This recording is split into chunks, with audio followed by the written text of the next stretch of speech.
Hi, everyone. Judge Andrew Napolitano here for Judging Freedom. Today is Thursday, October 2nd, 2025. Professor John Mearsheimer will be here with us in just a moment on the Donald Trump, Steve Witkoff, Jared Kushner, Benjamin Netanyahu, deeply flawed Gaza plan. But first, this. While the markets are giving us whiplash, have you seen the price of gold? It's soaring. In the past 12 months, gold has risen to more than $3,000 an ounce. I'm so glad I bought my gold. It's not too late for you to buy yours. The same experts that predicted gold at $3,200 an ounce now predict gold at $4,500 or more in the next year. What's driving the price higher? Paper currencies. All around the world, they are falling in value. Big money is in panic as falling currencies shrink the value of their paper wealth. That's why big banks and billionaires are buying gold in record amounts. As long as paper money keeps falling, they'll keep buying, and gold will keep rising. So do what I did. Call my friends at Lear Capital. You'll have a great conversation, and they'll send you very helpful information. Learn how you can store gold in your IRA tax and penalty free, or have it sent directly to your doorstep. There's zero pressure to buy, and you have a 100% risk-free purchase guarantee. It's time to see if gold is right for you. Call 800-511-4620, 800-511-4620, or go to LearJudgeNap.com and tell them your friend the judge sent you. Professor Mearsheimer, thank you for joining us today. Thank you for accommodating my schedule. Before we get to your analysis of what I know you have called this flawed so-called Gaza peace proposal, what is your take on President Trump's public reference to Russia as a paper tiger? Do you think this was a slip of the tongue, something he just thought of off the top of his head, or is part of some sophisticated effort to negotiate with President Putin? No, I think it was a slip of the tongue, and he's walked it back. He understood shortly after making that comment that it did not make sense to argue that. The Russians are not a paper tiger. He wishes the Russians were a paper tiger, then he'd have his peace agreement, but they're anything but a paper tiger.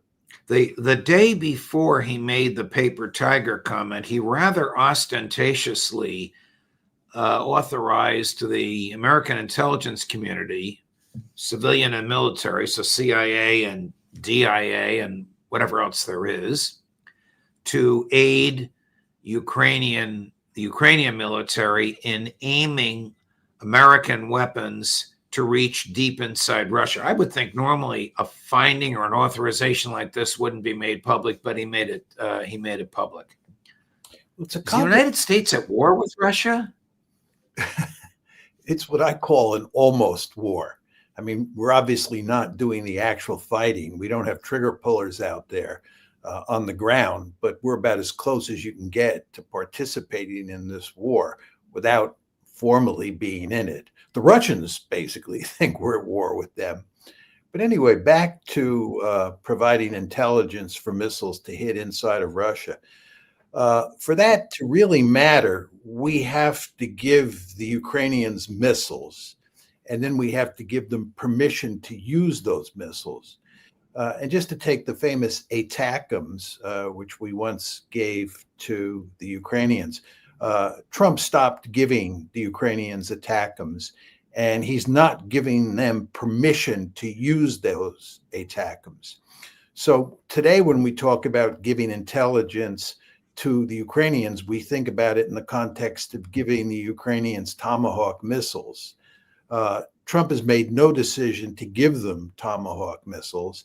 And even if he does give them Tomahawk missiles, it's not clear that he'll give them certainly blanket permission to use them, but even in selected instances, it's probably going to be the case that he won't let them use the Tomahawks. So I think that there is escalatory potential here if he were to give the Ukrainians lots of Tomahawks and give them blanket use, but I just don't think that's going to happen.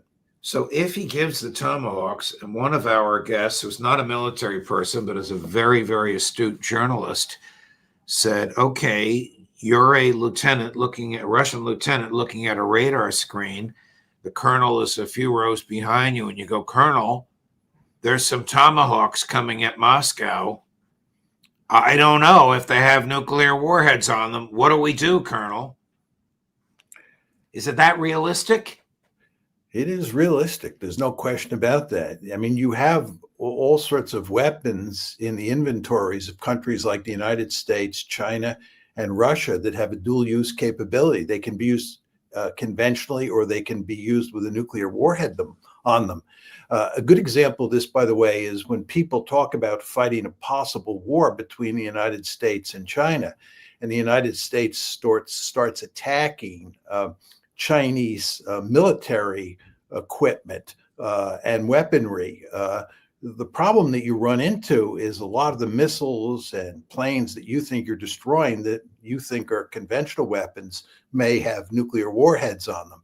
And the command and control systems that the Chinese have are used for both nuclear war fighting and conventional war fighting. So if you start tearing those command and control systems apart, it influences the nuclear balance, not just the conventional balance. So you run into the risk of inadvertent nuclear escalation, which would be a disaster. And then if we go back to the Russian case, if you're the Russians and you see a Tomahawk missile coming at you, and you know that it can have either a conventional warhead or a nuclear warhead, there will be at least a few people who think worst case and think it may be a nuclear warhead on that missile. So if President Trump is not sending ATACMS anymore and hasn't on the Tomahawks, without getting too technical, have we given the Ukrainians weapons that can reach inside of Russia? Weapons which, either for practical or national security purposes, need to be armed and aimed by American personnel. Oh, there's no question of that. I mean, you saw it with the ATACMS that we have given them. But the question is, how many weapons do you give them? And I think in an important way, the key issue is how effective those weapons are. For example, if we were to give the Ukrainians, let's say 25 Tomahawk missiles, and the Russians were able to just shoot them down routinely, it wouldn't matter that much. But if you give them 250 Tomahawks, and those are deadly effective weapons that they simply can't shoot down, that's a very different story. The potential for escalation in that second story is much greater than it is in the first story. So I think even if Trump were to give the Ukrainians Tomahawks, my guess would be that he would really limit when they could use those Tomahawks, and he would limit how many they could use, because Trump, like Biden before him, understands that we are always flirting with the possibility of nuclear war when we up the ante vis-a-vis the Russians. In your undergraduate years at West Point, and your time in the U.S. Army, and in your time in the United States Air Force, did you ever receive a lecture the likes of which Secretary Hegseth gave to 800 generals and admirals the other day at Quantico, Virginia? No, I've never seen anything quite like it. And when I was watching Secretary Hegseth talk, I kept thinking about two words, maybe three words. One was command presence, and the other word was gravitas. And what you expect from the Secretary of Defense, what you would expect from a general officer, and I would argue from even colonels and majors and captains, is command presence. And you would also expect those individuals, especially the higher you go up the chain of command, to include civilians like the Secretary of Defense, to have gravitas, to look like they're adults, to look like they're your parents or your grandparents. You know, these are responsible people. These are people who have the fate of the country in their hands. And I would just say, when you watch Secretary of Defense Hegseth, you see none of that. This is a man who has zero gravitas and zero command presence. And he's actually kind of funny. I mean, the substance of what he says is not funny. And certainly the substance of what President Trump said is, for the most part, not funny. But with regard to Secretary of Defense Hexet, it's actually kind of funny. And I've watched some of the late night shows doing parodies of him, and he provides abundant material for them for all the obvious reasons. Here's a part of what President Trump said, which troubled me the most. My column this week is called "Who Will Protect Us from the Protectors?" And it argues aggressively against troops in the streets and against the militarization and federalization of police. And not always an issue we talk about, but because the president alluded to this and then got very direct about it before all these admirals and generals. By the way, Colonel Wilkerson said it cost $100 million, $100 million to fly all of them in from the four corners of the earth in the short time period they were given. Anyway, here's President Trump, I believe, making the worst comment of the day. Chris, cut number 7. San Francisco, Chicago, New York, Los Angeles, they're very unsafe places, and we're going to straighten them out one by one. And this is going to be a major part for some of the people in this room. That's a war, too. It's a war from within. Controlling the physical territory of our border is essential to national security. We can't let these people in. We're under invasion from within. No different than a foreign enemy, but more difficult in many ways because they don't wear uniforms. At least when they're wearing a uniform, you can take them out. These people don't have uniforms. I told Pete we should use some of these dangerous cities as training grounds for our military, National Guard, but military. American cities as training ground for the military. Madison, Jefferson flipping in their graves. I would imagine that almost every general and admiral agrees completely with what you just said. I don't believe they were pleased at all to hear what President Trump was saying. And I think they understand that what he was saying is a threat to liberal democracy. The idea that you're going to go to war against the enemy inside of cities like Chicago, where I'm sitting, right? And you're going to use that as a way of training the U.S. military for fighting wars overseas is, first of all, ludicrous, but it's also just fundamentally dangerous. We go to great lengths to use the U.S. military as sparingly as possible inside American cities. Sometimes they have to be used, but you try not to do that. And when you do it carefully, and you do everything you can to rely more on the local police force than on the American military. So I think that this is just very, very dangerous. The other thing is talking about the enemy from within and, oftentimes making the argument that that's the left and that's reflected in the Biden administration. It's just something he should not be doing. You do not want to politicize the military. The military is supposed to be apolitical. These folks are supposed to support Joe Biden every bit as much as they support President Trump. He is the commander-in-chief, and Joe Biden, when he was president, was the commander-in-chief. And we can't have an effective military if they don't abide by what the president says, whether he or she is a Democrat or a Republican. And all these generals fully understand that. The other thing is, it's quite clear that what President Trump is doing is he's putting the crosshairs on black officers at the top and on women. If you look at the people that they've fired, right, and this is hardly surprising, I would be willing to bet a lot of money that virtually every general in that audience and every admiral in that audience thinks that this is a categorically bad idea. Anybody who's been in the American military understands it is a remarkably heterogeneous group of people. It's not just filled with white people. It's filled with people of all different kinds. And anybody who's going to be a commander in that military has to be accepting of that fact. And furthermore, the more you go along, you come to realize that there are women who are very talented, more talented than a lot of guys. And the same thing is true if you want to look at it from a black, white, or Hispanic white perspective, whatever.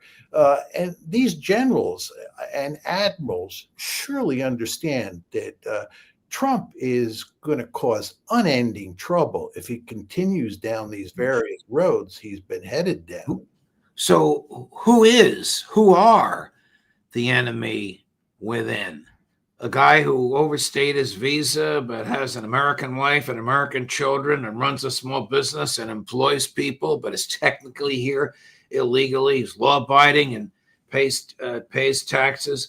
The superintendent of a school who maybe was a little wild when he was a kid and got here illegally but went to college, has a PhD, and now runs one of the largest school systems in the country. An American born here, but who speaks with a Hispanic accent, who's been arrested twice and didn't believe the masked men who arrested him that he's an American. Who are the enemies within? Well, the problem is that he's not clear. And it also includes people on the left.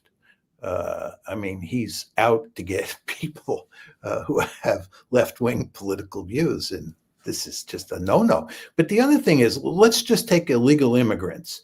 I think lots of people, me included, think that Joe Biden made a fundamental mistake letting all these illegal immigrants in. And Trump has decided that he's going to get as many of those illegal immigrants out of the country as possible. Okay. But these people are not the enemy within. The rhetoric is just terrible. The enemy within. These are people who came to the United States for the same reason your relatives and my relatives came. They came because they saw this as the land of opportunity. Right. Our relatives got in legally. Right. These people got in illegally, and we can't have illegal immigration. Biden made a huge mistake, but these are not bad people. These are not the enemy in the sense that you're dealing, with Nazis or communists who want to overthrow the government. These are people who want to be Americans. Right. So before we transition over to the Gaza plan, one last question. I never thought I'd be asking you this. Professor Mearsheimer, have the troops arrived in Chicago yet?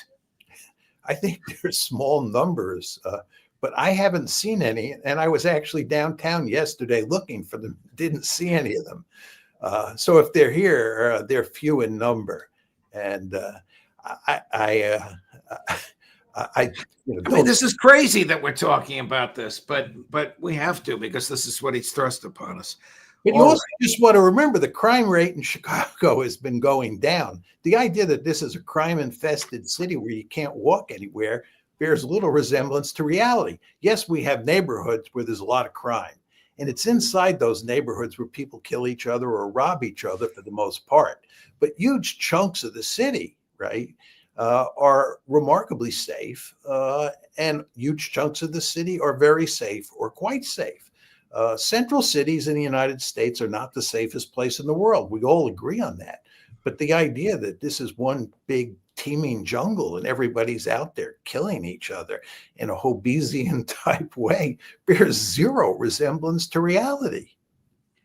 The Donald Trump, Steve Witkoff, Jared Kushner, Benjamin Netanyahu, Gaza peace plan with Tony Blair as the neo-colonial governor general of, I realize I'm putting a little spin on this, governor general of Gaza. I mean, you couldn't make this up. What a cast of characters.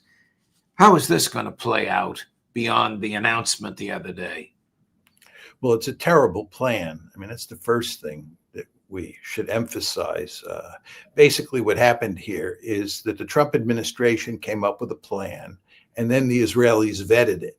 Netanyahu himself and Ron Derner, who is one of his principal assistants, worked with two super Zionists, Jared Kushner and Steve Witkoff, to fashion the plan so that it would be satisfactory to Benjamin Netanyahu, so that he could say after his meeting with the president that he was on board. He was on board, of course, because He helped write the plan. It was an Israeli-American plan. And of course, what role did Hamas play in crafting this 20-point plan? The answer is zero.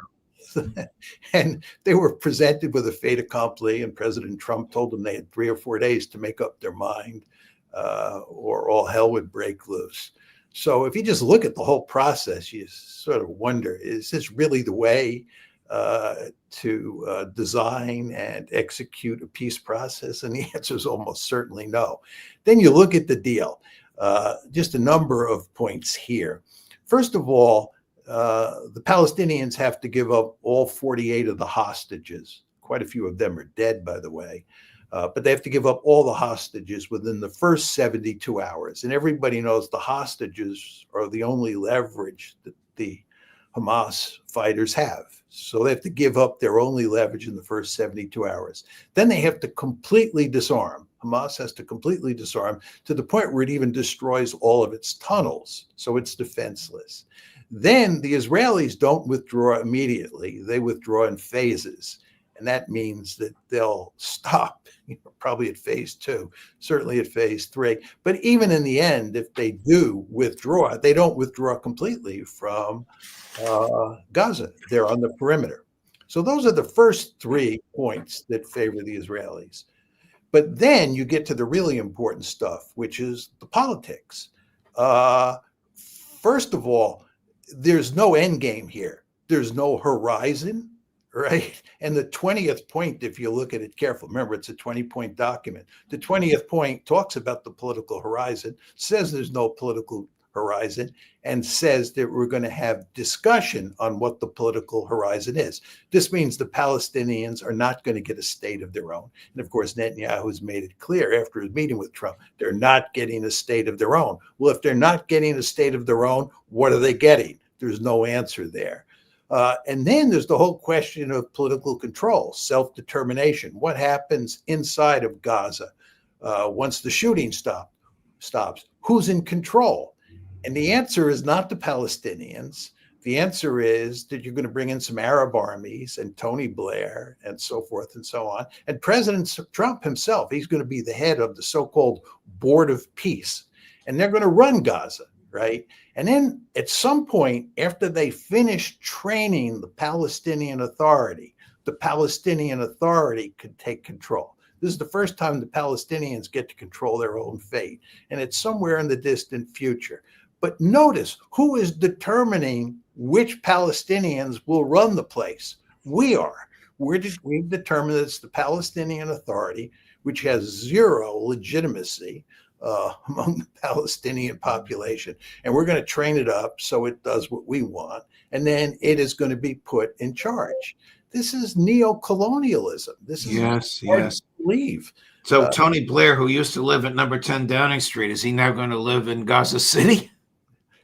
I wouldn't be surprised if he has a place in Gaza City. He probably won't spend much time there. He'll be flitting around the world doing this and that. Here's Prime Minister Netanyahu immediately upon landing in Tel Aviv. So he flew from Dulles. He went from the White House to Dulles to Tel Aviv. Here's the first interview he had, not on Israeli television, but on the journalist's mobile phone, and not in English, in Hebrew. But of course, we have the translations. Chris, number 11. Instead of Hamas isolating us, we turned the tables and isolated Hamas. Now the whole world, including the Arab and Muslim world, is pressuring Hamas to accept the conditions we set together with President Trump to release all our hostages, both the living and the fallen. While the IDF remains in most of the Gaza Strip, who would have believed this? After all, everyone kept saying you have to accept Hamas's terms to withdraw everyone. The IDF needs to withdraw, and Hamas can recover and also rehabilitate the Strip. No way, that's not happening. On the contrary. And President Trump added that if Hamas refuses, he will give Israel full backing to complete the military operation to eliminate it. And that's why I think, from every perspective, this was an excellent visit. Many in the government, there's a question being asked. Did you agree to a Palestinian state? Absolutely not. It's also not written in the agreement. But one thing we did say is that we will strongly oppose a Palestinian state. President Trump also said that. He said he understands that. He also said at the UN that it would be a huge reward for terror and a danger to the state of Israel. IDF remains in most of the Gaza Strip. The agreement does not provide for a Palestinian state. He didn't add this, but he meant in the future.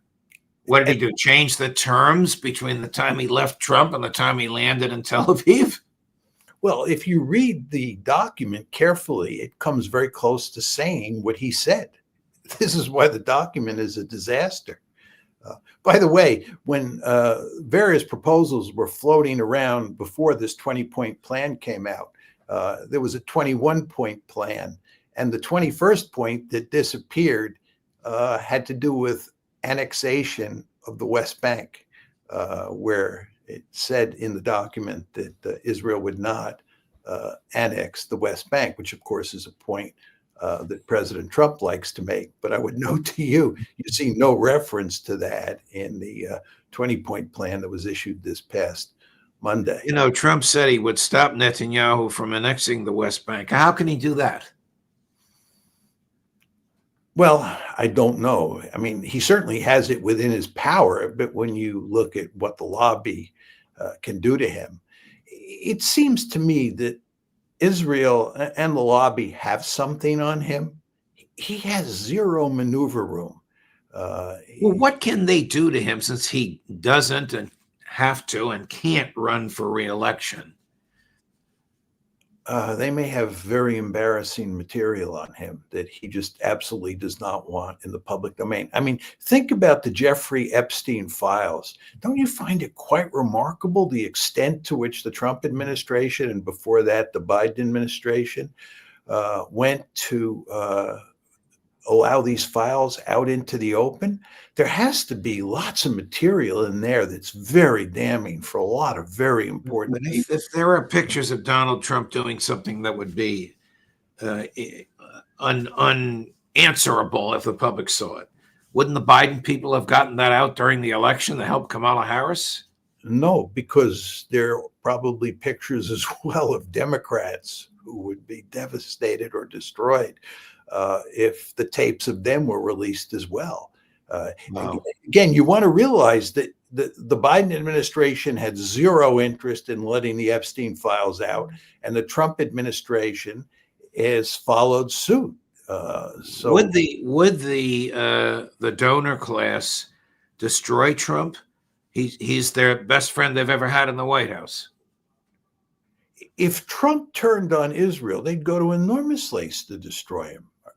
I find it hard to believe that you even asked that question. That's the way they operate. They're incredibly ruthless, and they believe that Israel's survival is at stake here. Right? It's very important to understand that certainly in the immediate aftermath of October 7th, but even running up to now, I think Israel's supporters outside of Israel and Israel itself is profoundly worried about Israel's future.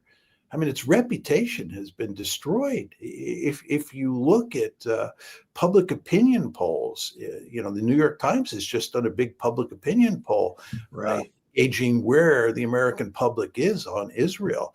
And these have to be frightening numbers for the Israelis and for their supporters. And they'll go to great lengths to do whatever is necessary to protect Israel. So I think if Trump turns on Israel, they'll go after him hammer and tong. I asked you that question just to get under your skin a little bit. That's your job. As fond as I am of you and grateful as I am for all the incredible knowledge you have that you share with the audience, Professor Mearsheimer, a pleasure. My goodness, the 30 minutes went by like that. But thank you very much for your time, as always, and we look forward to seeing you next week, my dear friend. I look forward to it. I look forward to it as well, Judge. Thank you, Professor. Coming up with that 6 shows for you today. We'll take a little break till tomorrow. Tomorrow, Friday at 4:30 in the afternoon, we will summarize all of this with Larry Johnson and Ray McGovern in the Intelligence Community Roundtable. Judge Napolitano for Judging Freedom.